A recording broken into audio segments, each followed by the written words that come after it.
Ezúttal Csíkmadarasra, Erdélybe érkeztem meg, mégpedig Gál Leventéhez és Timihez.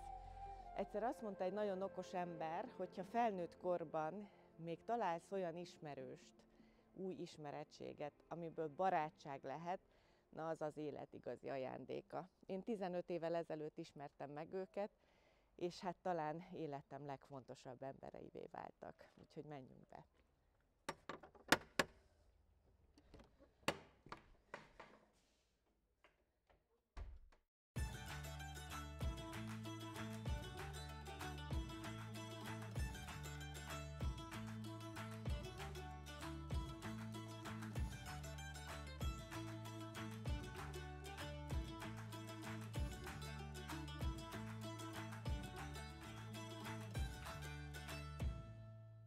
Én emlékszem a kemencédre.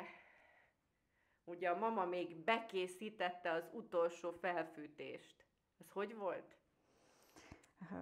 Amikor már ugye sok év után visszaköltöztünk a jelenlegi házunkba, akkor én azt gondoltam addig, hogy mindent tudok a kenyérsütésről. És aztán amikor először kenyeret szerettem volna sütni, akkor csak úgy mondtam az uradnak, hogy te hasogassad a fát, mert rakom én a kemencébe. De aztán végül is hozott fát, de nem tudtam, hogy mennyit. Mondtam, most már úgy elég, körülbelül lehet, hogy jó lesz. És akkor évtizedekig az a kemence kinyitva nem volt. És amikor kinyitottam, akkor láttam, hogy nagymamának a bekészített fa, a gyufa, a tűzgyújtószálka, az újság, minden ott volt.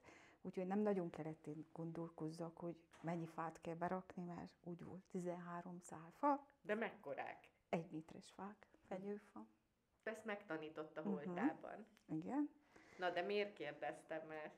Biztos azért kérdezted, mert egy langallót fogunk sütni.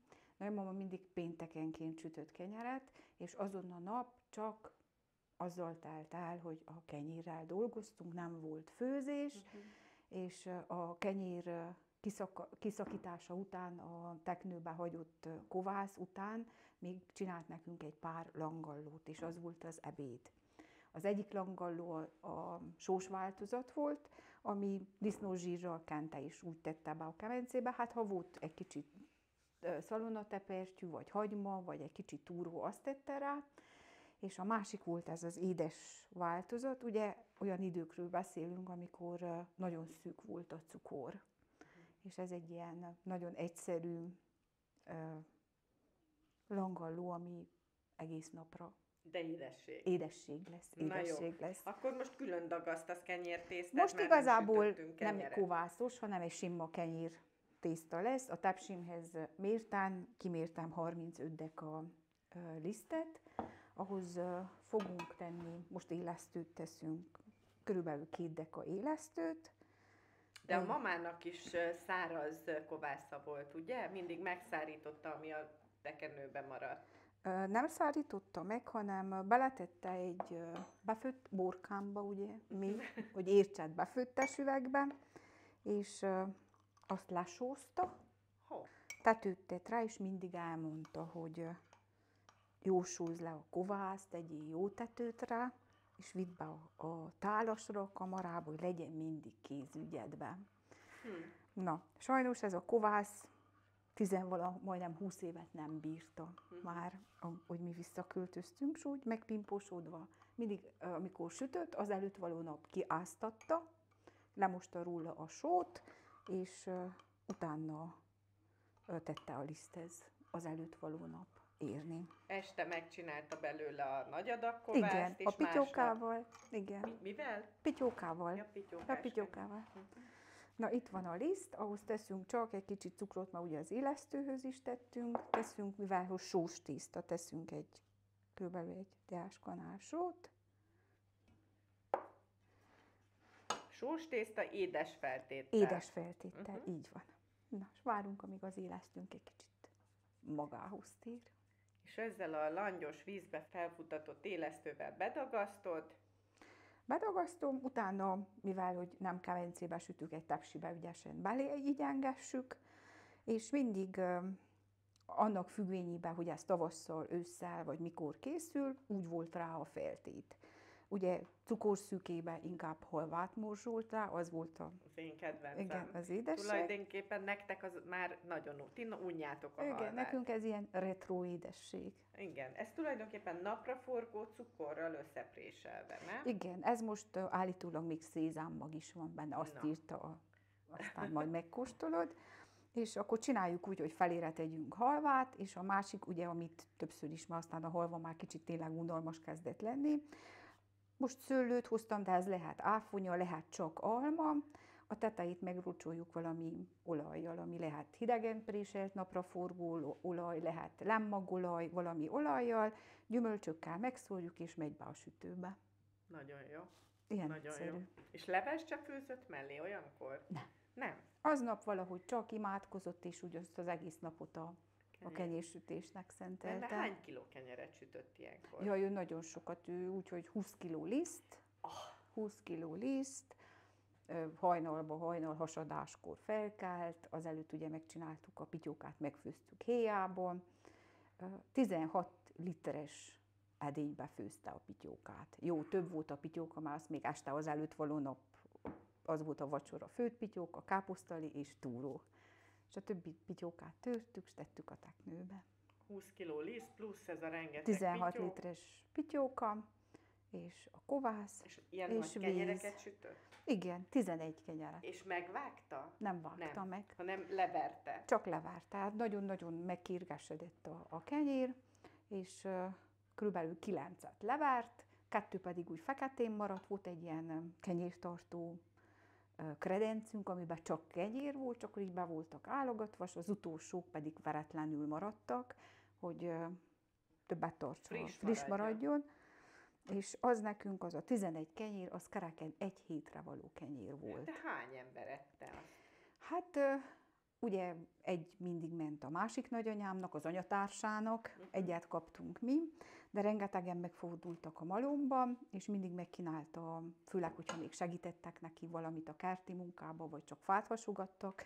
Ugye az emberek is ugye egy fél napig nem zsebretett kézzel várták az őrlők, a búzájukat, hanem megkérdezték, hogy látták főleg, hogy nagymama nagyon sántit, nagyon nehezen tudott menni, vagy a veteményit, vagy kiegyezték a murkot, vagy segítettek az istálóba kivinni a valamit, és ezért nagymama mindig, hogyha nehéz munkát végeztek, akkor a kenyér mellé tett egy darabocska szalonát, ha nem, akkor túróvas kenyérrel kínálta. De milyen szép. Igen. Szóval ez a vert kenyér, hogy annyira forró sütőbe sütötték, hogy szinte fekete lett. Fekete. Fekete lett. Púr fekete.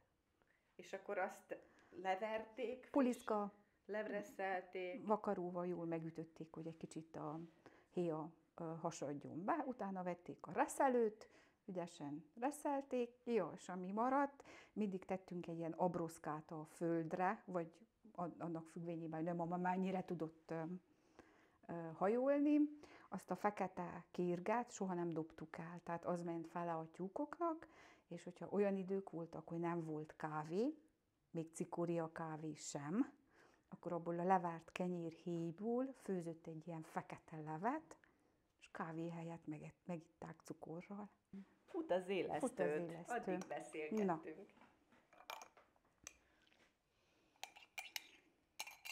Ezt még kiöblítem.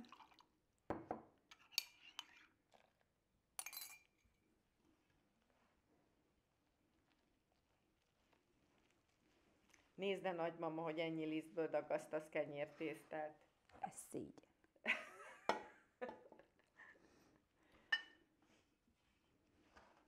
Meg se enni a mai kenyereket.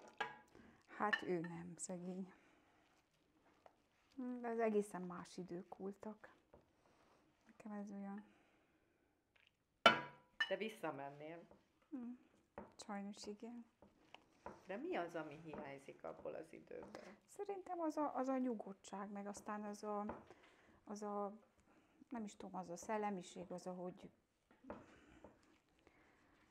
nagymama olyan nagyon istenfélő emberek voltak, és arra is neveltek minket. Érdekes, mert én abban az időben ők kulákok voltak, és abban az időben sok mindenen keresztül mentünk.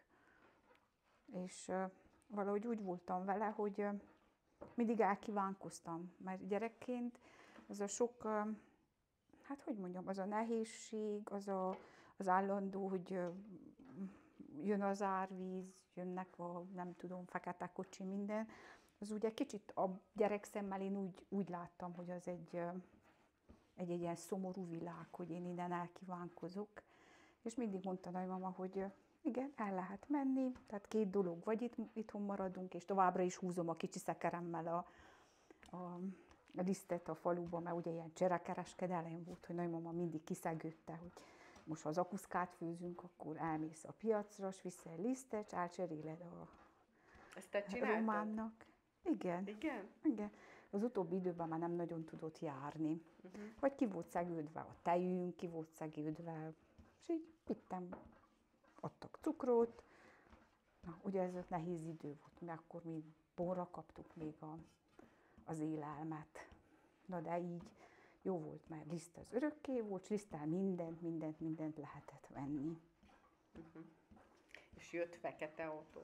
Hát itt minden volt, árvíz, minden. És aztán... És én is azt mondtam, hogy én is, jó, itt már többet én nem szedem a Colorado bogarat, nem húzom a lisztet többet a faluba, hanem én is veszem a könyvet, inkább tanulok, és én is leszek valaki.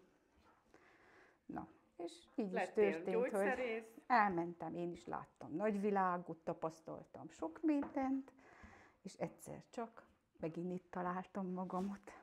Hogy nem? Igen, és szerintem, ahogy ők neveltek, és ahogy felnőttünk, most így felnőtt fejjel, tehát egészen másképp látom a dolgokat is. Na. Tehát ennek van értelme. Igen. Igen. Hát jó, ehhez meg kellett találni az idevaló férjet is. Hát igen, én magamtól soha nem. Tehát én azt mondtam, sőt a szüleink is, amikor elmondtuk, hogy mi ide Isten háta mögé szeretnénk visszaköltözni, és ilyen, hogy panziót akarunk nyitani. Jaj, mind a két részről nagyon ellenézték, Hát, hogy... Két egyetemet végzett ember. Na, de aztán Levi nagyon kitartó volt, és persze én az uram mellé kellett álljak, hogy na hát, ha már... Na. És akkor itt juhok, ragadtunk, jöttek a a juhok, lovak, jött az első ló, jöttek a juhok, és lassan. Hát az első lovat te vetted, nem az urad. Ja, igen. Ha jól Igen. tudom, eljegyzési ajándék. Eljegyzési ajándék. Na, de akkor megalapoztad ezt. Megalapoztam, igen. Jó, hát most már csak egy dolgotok van, újra kell indítani a malmot. Jaj, az a nagy szívfájdalmam, ugye, hogy a malom még nem megy, de, tehát hogy mondjam, De menni fog. de menni fog. Tehát én addig nem hallhatunk meg, hogy legalább úgy hagyjam, ahogy... Na, jó úton járunk, csak lassan. Kidagasztottad, akkor megkelesztjük, és Megkelesztjük, akkor utána formázzuk. és utána majd formázzuk. Feltétet, melyikből Most a- tegyünk többet. Vagy Mindent tegyünk mindent rá. Ez tegyünk mi? rá. Tárkonyt is teszünk rá. Az édesre. Az édesre, igen. De jó, ez a sajátod? Igen. Úristen, de jó. Kis ánizsos, tárkonyos, gyümölcsös.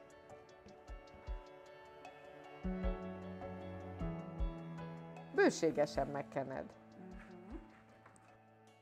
Ó, de szépen megkent. Nézd, elindult lefelé, ahogy hozzáértél.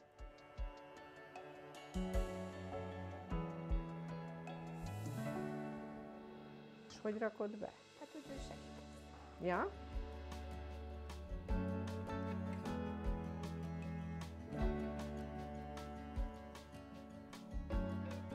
Az egyik felére teszünk almát. Meg szőlőt is, jó? Ez olaj? Másik felére teszünk. Halvát. Mivel az napraforgó mag, abban azért van olaj. Olajos.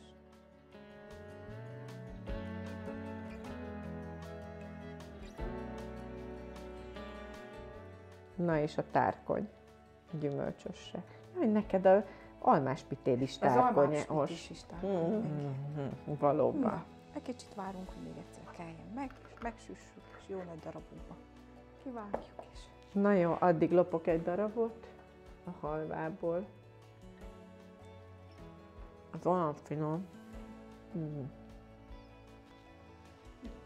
Na akkor a nagymama emlékére. Mi volt a keresztneve? Róza. Róza mama. Róza.